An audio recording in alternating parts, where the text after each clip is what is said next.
So welcome back then to Francois Vinquin and to Campaign Chronicles. Just 3 days to go. Presidential candidates Francois Hollande and Nicolas Sarkozy, they went head-to-head on primetime television last night for an epic 3-hour face-off, just about anyway.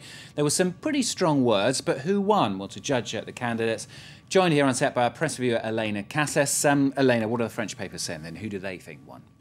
Well, it's just how much they managed to attack one another and go for each other's jugular that's really got the papers excited this morning. French more used to sedate and polite kind of debates from their presidential candidates, but as Les Echos puts it, the knives were really out. They've picked out some of the most cutting quotes. Hollande saying to Sarkozy, "I won't put my friends into high places in the administration." Sarkozy accusing him of slander when he said that. Sarkozy said, "You'd want less rich people in France. I just want less poor people. And you talk a lot about mobilising people, but I actually do it." Hollande fired back by saying, "I don't distinguish real work from fake." They were quite cussing with one another, quite sharp. Now, the paper reckons Hollande achieved two important things in this debate. Firstly, he managed to convince anyone who might be thinking about voting for him but worried that he just doesn't have that fighting ability to actually be president.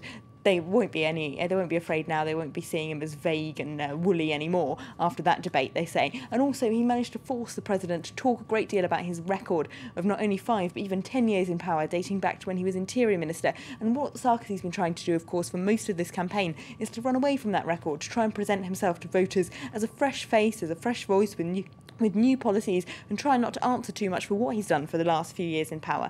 They do take an interesting look at that paper, at the candidate's body language as well, saying that Hollande looked very calm, he looked very relaxed throughout the whole debate, whereas Sarkozy was sort of rocking backwards and forwards, moving his hands around, looking increasingly more and more edgy as the debate moved on, they say. That made a lot of people on Twitter laugh. One user saying, "Sarkozy seems to think all of France is an earthquake zone, according to what he said about nuclear, and if he continues shaking like that, it soon will be." So that certainly got people laughing.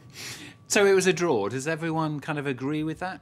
Well, that's Le Parisien's judgment, for example. Their front page is, "We sieved the debate and picked out the best bits." They criticise both the candidates for being a little bit too long in their answers, a bit too technical. They say if you're an ordinary voter, you don't really care about economic policy, that avalanche of numbers for 3 hours would have totally put you off or sent you to sleep. And they do say also that the language they use with one another was just a bit too harsh. Words like slander, demagogue, your spending is madness, you're incompetent, that kind of thing. They say the French aren't used to hearing from their presidential candidates, and it might well put them off.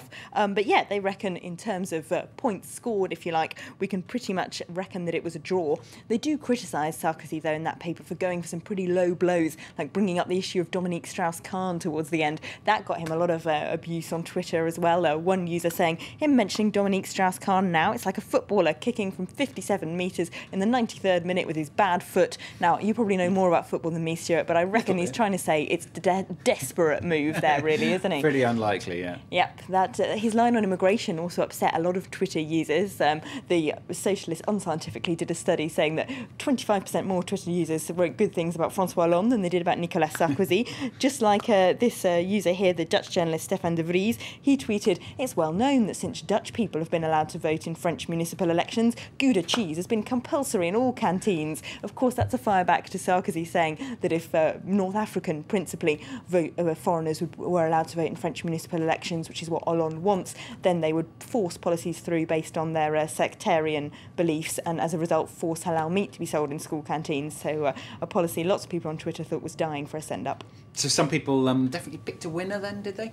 Yes, well, Libération certainly did. Of course, the left-wing paper is a great fan of Hollande's anyway, and they've gone for this close-up front shot on their front page saying Hollande presided the debate, he ruled the debate, he was absolutely in charge, they say on the inside.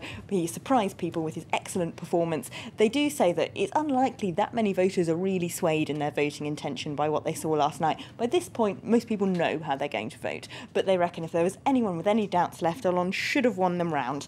At least that's their point of view. L'Humanité, for its part, says that Sarkozy proved last night that an extra 5 years of him would be even worse than the last 5. And for L'Humanité, of course, the communist paper, they're not fans of him at all. Looking forward to asking this next question. Some websites already conducted some early opinion polls.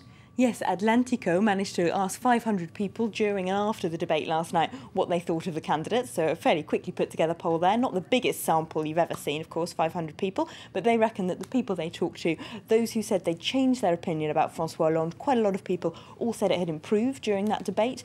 No one really said they'd changed an opinion about Nicolas Sarkozy. Whatever they thought about him at the beginning, they thought at the end. They mostly thought Hollande had won. And interestingly, unlike Le Parisien's criticism that the candidates were too technical, they actually said, those people interviewed, that they were happy to hear some technical detail and some tough policies from those candidates, showing that they actually know what they're talking about. They said the subject of the conversation was exactly what they wanted to hear from them.